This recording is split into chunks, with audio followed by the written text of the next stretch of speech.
Today we're taking a look at these NFL matches, which are happening on Sunday, November 20th, 2022, and giving you match breakdowns, betting tips and predictions in general on these games.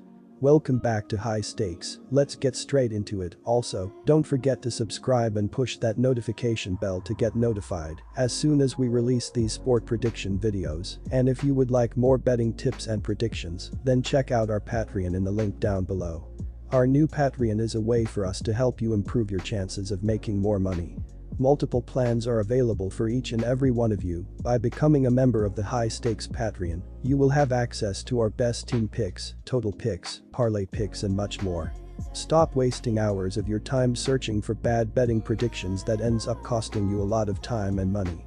Join the High Stakes Patreon now and get the best betting picks. Going back to our video, we will give you 2 betting picks for each game, a team pick and a total pick based on facts and detailed explanation. So make sure to watch our videos till the end so you don't miss any of our picks. Baltimore Ravens vs Carolina Panthers. Houston Texans vs Washington Commanders. The Washington Commanders are a legit team that is now in playoff contention in the NFC. They are a stellar 4-1 in their last 5 games, with a lone blemish occurring against a first-place squad in the Vikings, and they rebounded from that one by handing the Eagles their first loss in a 32-21 Commanders victory on Monday night. The Texans have lost 4 straight and are better off losing most of their remaining games for a better draft position.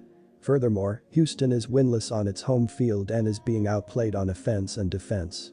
The offense is especially having trouble, recording 20 or fewer points in 4 consecutive games, and the Commanders' top strength in the recent string of wins has been the defense. The Texans' running game has been solid recently, led by Dameon Pierce, but won't have much success against a stellar Commanders' rush defense that ranks 12th in the NFL. Our team pick is Washington Commanders -3 points. 8 of 19 games between these teams have gone over this year, but in their last 8 games, Washington has had 6 games go under, and Houston has had 3 of their last 5 hit under.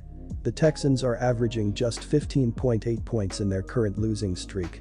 Washington is averaging just over 20 in their last 5 games. The Texans' offense is abysmal and unable to produce at this point in the season. Because of that, I'm grabbing the under. Take the under, 40.5 points. New York Giants vs Detroit Lions. This one is likely to be interesting, even despite the gap between the two teams in the standings, though it'll be New York's ground game that gives them the win.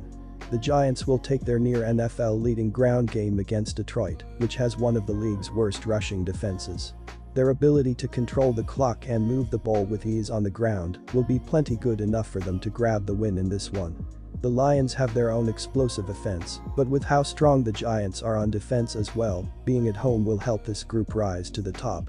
Additionally, according to covers.com, the Giants are 5-0 ATS in their last 5 games after accumulating more than 350 total yards in their previous game. Take the Giants, -3. The Lions' defense is atrocious. They get gashed by everyone. They allow 427 yards per game. Their run defense is flat out bad, and their pass defense isn't much better. They allow nearly 30 points per game, and it will be a struggle for them to stop Saquon Barkley. Jared Goff has been solid, throwing for 2,277 yards, 15 touchdowns, and 7 picks. Jamal Williams has stepped up big for the Lions this season. He's run for 604 yards and is 3rd in the league in running back touchdowns with 9. He has outplayed DeAndre Swift so far. You want to learn to win in close games, you win in close games, Coach Dan Campbell said. Per ESPN, both of these 2 wins have been extremely close. Saquon Barkley has had a huge year. He's run for 931 yards and 6 touchdowns. Daniel Jones has mastered the art of game managing this season. Darius Slayton has resurrected and taken over the #1 receiver role. He has 327 yards and 2 touchdowns. The Giants are extremely well coached.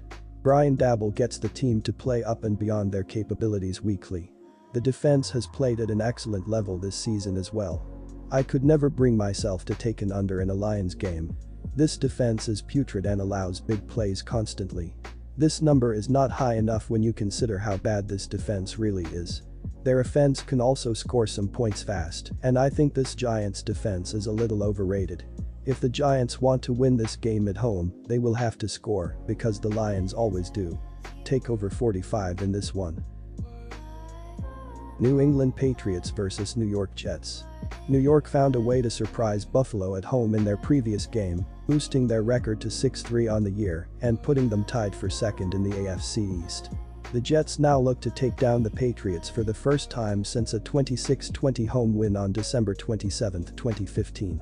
They haven't won a regular season game in Foxborough since November 13, 2008, though they did win a playoff game there in January 2011. Against Buffalo, New York trailed 7-3 after one quarter and 14-3 late in the first half, before scoring with 32 seconds to play in the half to make it a 4-point game.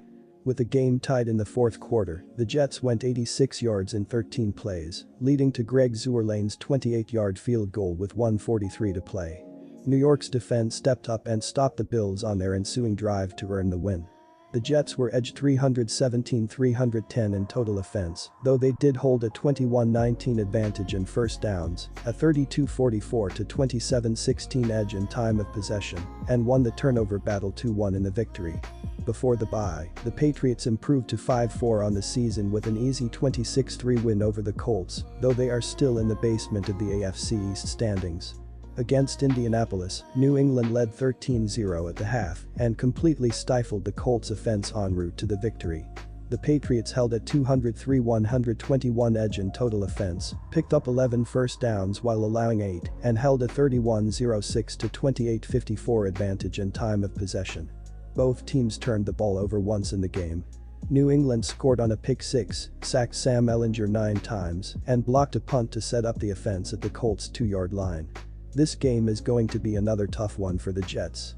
When the teams met 3 weeks ago, Bill Belichick's defense forced Wilson into 3 interceptions while holding him to 20 of 41 passing in the game. Sure, he threw for 355 yards, but 3 turnovers and the lack of a run game, 15 carries for 51 yards, proved to be their undoing in the contest. New England has seemingly found itself after a slow start to the year, as their defense has carried them in spite of the struggles that Jones has had under center. Playing in Foxborough should just add another layer to the Jets' misery here. Give the points and take the Patriots as they find a way to sweep the season series for the 7th straight year. Take the New England Patriots minus 3.5 points. I expect this to be a low-scoring affair, especially with the cold weather being taken into account. Nick Folk has practically carried the New England offense with his leg, and I have a feeling he will be used quite often in this game as well. I would not be shocked if the score was around a 21-17 victory for the Patriots. New England will run the ball heavily and often, thus taking time off the clock for either offense to score a large number of points. In the last 4 games, the Jets have hit the under every time, and 6 out of their last 7 games, following an ATS win. The Patriots have hit the under the last 6 times they have played in Week 11, and they have hit the under in 4 of their last 5 games following a bye week, yes, that is during the Brady era too. Take the under, 38 points.